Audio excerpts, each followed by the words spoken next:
धारण करे, एक विश्वास दृढ़ हो, एक विश्वास पूर्ण भरोसे के साथ चले। आप जितने कथा के पंडाल में आए हो, पीछे तक जहां तक आप लोग बैठे हुए हो, शिव महापुराण की कथा यदि आप इस कच्चे गांव के अंतर्गत बैठकर श्रवण कर रहे हो और यदि तुम्हारा भरोसा पक्का है, तुमने सोच लिया मैं शिव पुराण के पंडाल में आई हूं, वहां की मिट्टी मेरे शरीर से लगी है, वहां मैंने बैठकर कथा श्रवण करी है। 7 दिन की कथा 26 तारीख से 26 नवंबर से प्रारंभ हुई है, 2 दिसंबर तक चल रही है। इस कथा को मैंने श्रवण करा है, 2 बजे से 5 बजे तक इस कथा को मैंने सुना है। मेरा विश्वास कहता है कि जो मैं मांगूंगी मेरा बाबा 3 महीने में मुझे देगा, तो निश्चित है कि बाबा देगा। सुबह करी गई प्रार्थना और शाम को करी गई आराधना व्यक्ति की कभी खाली नहीं जाती है, वो झोली भर कर ही रहती है। सुबह के समय पर उठकर भगवान के सामने खड़े होकर 2 क्षण, 2 मिनट, 1 मिनट, जितना समय मिले। हम ये नहीं कहेंगे कि 24 घंटे भगवान के मंदिर में बैठो, हम आपसे ये भी नहीं कहेंगे कि आप बाबा बन जाओ, हम आपसे ये भी नहीं कहेंगे कि सन्यासी बन जाओ, हम आपसे ये भी नहीं कहेंगे कि संत बन जाओ। आप ना संत बनो, ना सन्यासी बनो, ना बाबा बनो, ना योगी बनो, ना तपस्वी बनो, ना साधक बनो। आप तो 2 क्षण के लिए जैसे घर में रहते हो वैसे ही रहो, परिवार में रहो, कुटुंब में रहो, बच्चों के साथ, पत्नी के साथ, माता पिता के साथ, बहन भाई के साथ, सबके साथ रहो। पर उसमें से 2 क्षण अपने घर में जो भी भगवान का मंदिर हो, अपने घर में जो भी शंकर का शिवलिंग हो, उसके सामने 2 क्षण खड़े होकर प्रार्थना जरूर करा करो। हे बाबा कृपा करना, तेरी दया से इस संसार सागर में हूं बाबा, ना जाने मेरी कौन सी श्वास आखिरी हो, पर निवेदन है बाबा हर श्वास में तेरा नाम जपता रहूं, ऐसी कृपा बनाए रखना। बाबा से प्रार्थना करते। प्रातः के समय पर सुबह की करी हुई प्रार्थना और शाम की करी हुई आराधना कभी खाली नहीं जाती। शाम के समय पर अपने घर में भगवान को एक घी का दीप अवश्य लगाना चाहिए, अवश्य। एक बेटी का प्रश्न है, कोई बेटी ने प्रश्न करा, मेरा नाम प्रेरणा है, हम रायपुर भाटा गांव से आए हैं। प्रेरणा जी कहीं बैठी हैं? आप ही हैं? धन्यवाद आपके प्रश्न का, बहुत सुंदर आपने प्रश्न किया। आइए एक बेलपत्र लेकर जाइएगा। और नीचे आपने लिखा आपकी बहन प्रेरणा, मैं बहुत बहुत साधुवाद करता हूं जी आपके प्रश्न के लिए। आपने प्रश्न किया, घर के मंदिर में देवी और देवता दोनों रहते हैं। हमारे घर के मंदिर में, प्रत्येक घर के मंदिर में देवी भी रहती है, देवता भी रहते हैं। हमें घर में नित्य प्रति कौन सी बाती का दिया लगाना चाहिए, लंबी या गोल? कृपया निवेदन है इस प्रश्न का उत्तर जरूर। सबके घर में देवी भी होती है, देवता भी होता है। अब बत्ती कौन सी लगाना है, कौन सी बाती? एक होती है लंबी बाती। बोलो बोलो, सही है कि गलत है? प्रश्न अच्छा है ना? अरे जम के तो बोलो, सबके काम का है तो फिर वो जी के लिए जोरदार ताली बजाओ। सबके काम की चीज है ना, एक अच्छा प्रश्न मिला है। और केवल आपके लिए नहीं, केवल कच्चे गांव के लिए नहीं, कांकेर क्षेत्रवासियों के लिए नहीं, जितने इस आस्था चैनल के माध्यम से, फेसबुक के माध्यम से, इंस्टाग्राम के माध्यम से और संपूर्ण सोशल मीडिया के माध्यम से और संपूर्ण मीडिया के माध्यम से, चाहे वो यहाँ के पत्रकार बंधु हो, सोशल मीडिया हो या ऑल मीडिया हो, सभी मीडियाओं के माध्यम से जो लोग कथा को श्रवण कर रहे हैं, लाखों की संख्या में, करोड़ों की संख्या में, वो इस प्रश्न का उत्तर जरूर सुन। इसमें उन्होंने प्रश्न करा है कि गुरुदेव घर के मंदिर में देवी और देवता दोनों रहते हैं, तो हमें घर में नित्य प्रति कौन सी बाती, लंबी या गोल का प्रयोग करना चाहिए?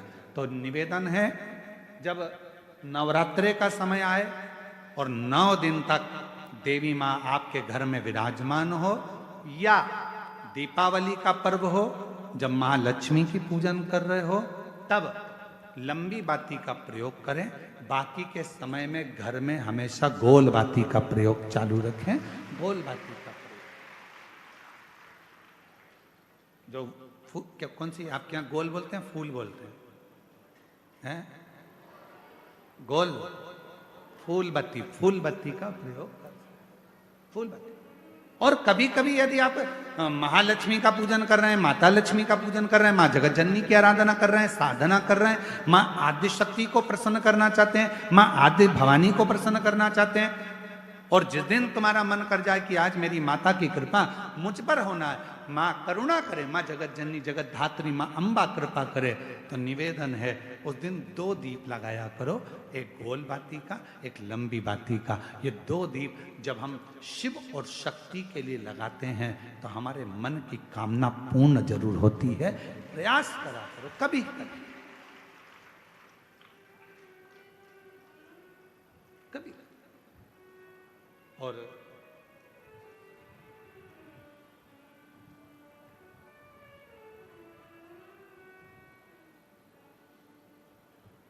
एक प्रश्न और इन्होंने लिखा है, गुरुदेव हम जानना चाहते हैं कि हम बच्चों को रुद्राक्ष का जल देना चाहते हैं, पर बच्चे कई बार वो पीते नहीं, कोई कहीं नहीं पीता, कोई नहीं पीता, कोई पीता, तो हमने क्या करा कि घर का जो मटका है उस मटके में रुद्राक्ष डाल दिया। कैसी रही? अब इसका उत्तर तो तुम दे दो, कैसी रही?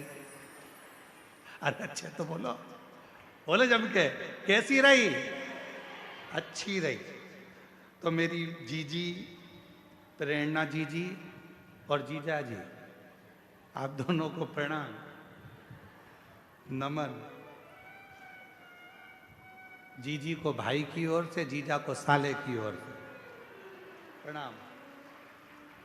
अब प्रश्न ये है कि गुरुदेव हमारे वो मटके में हमने रुद्राक्ष डाल दिया, अब कभी कभी मटके का जल हम शिव जी को तो चढ़ाते हैं, पर कभी कभी हम मटके का जल तुलसी जी को भी चढ़ाते हैं, तो चढ़ा सकते हैं कि नहीं चढ़ा सकते? तो हम निवेदन करेंगे, मना किसने करा? उसको लेके आओ। क्योंकि लोगों ने भेद करा कि लोग भेद करते हैं कि हम तुलसी की माला पहनते हैं तो क्या रुद्राक्ष की माला नहीं पहन सकते? क्या हम रुद्राक्ष की माला पहनते हैं तो क्या हम तुलसी की माला नहीं पहन सकते? कहाँ लिखा? शिव महापुराण की कथा कहती है रुद्राक्ष की माला पहनने वाला तुलसी की माला को साथ में अगर धारण करता है तो उस पर श्री हरि और हर दोनों ही कृपा करते हैं। यह शिव तत्व तो शास्त्र कह रहा है, शिव महापुराण की कथा कह रही है, सुबह का प्रार्थना महाराज, सुबह की प्रार्थना और शाम की जम के बोलो दोनों बहुत। सुबह उठो, बाबा को प्रार्थना करो, बन सके अपने घर के नजदीक में अगर शंकर जी का कोई शिवालय है, 1 लोटा जल अपने घर से लेकर जाओ, बाबा को चढ़ाओ, उस जल को आचमन करो अपने शरीर पर आनंद के। 1 लोटे जल की कितनी प्रबलता है, 1 लोटे जल की कितनी महत्वता है। कोई जो अपने पद पर उच्च प्रतिष्ठा में अगर बैठे हो तो उनसे भी पूछना कि 1 लोटा जल क्या क्या कमाल कर देता है। एक लोटा। यहाँ बालोद से नगर पालिका अध्यक्ष प्रतिभा जी पधारी हैं।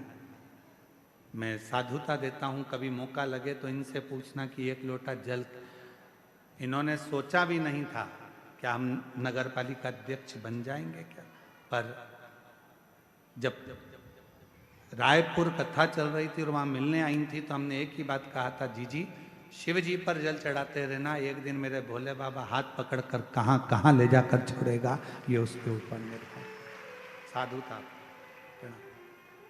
1 लोटा जल सारी समस्या का, ये शिव कृपा। यहाँ एक साहू परिवार बैठा है बालोद का, जिन्होंने बालोद में कथा करवाई थी। महाराज, जब ये कथा बालोद में लेकर आई थे, तो जब हम इनके घर पहुंचे थे रुकने के लिए, तब इनके आंख में अश्रु था और कह रहे थे, गुरुजी इतनी बड़ी व्यवस्था है, कैसे होगी? हमने कहा, कथा तुम नहीं करा रहे, कथा करवाने वाला तो मेरा डमरू वाला है, मेरा शिव है। आप और हम तो केवल निमित्त है, केवल निमित्त।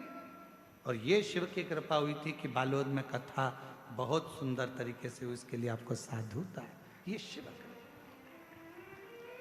जैसे हमने जितेंद्र जी के लिए कहा ना कि जायसवाल परिवार का कोई पूर्व का पुण्य होगा, इनके माता पिता का, इनके परिवार का, इनकी जो धर्म पत्नी है श्रीमती राजकुमारी जी, आपके मायके का, और कहीं श्री जितेंद्र जी आपके दादा परदादा, आपके माता पिता का कोई पुण्य प्रबल हुआ होगा, तो ये कथा पहुंच। और जितने यहाँ कथा सुनने बैठे हो, आपके भी कहीं पूर्व के 71 पीढ़ी का कोई पुण्य होगा। और जितने यहाँ प्रशासन के अधिकारी लगे हैं, चाहे ऐसे वाले, चाहे पुलिस प्रशासन, चाहे चिकित्सा विभाग, जो भी यहाँ लगा हुआ है, कहीं आपके पूर्व का कोई पुण्य होगा। अभी तक नौकरी तो यहाँ वहाँ करी, पर बाबा की नौकरी से बढ़कर दुनिया में कोई नौकरी नहीं है। उसकी तनख्वाह बाबा देता है, शिव देता।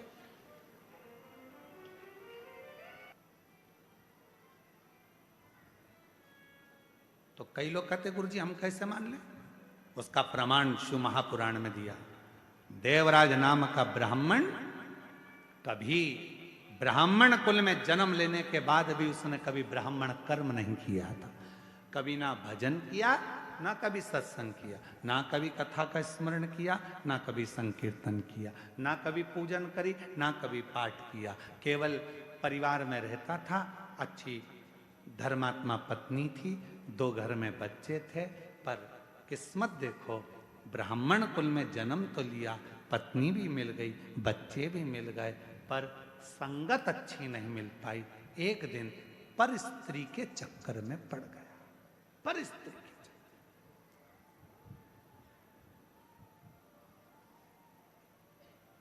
एक दिन पर स्त्री के चक्कर में पड़ गया। ध्यान देना,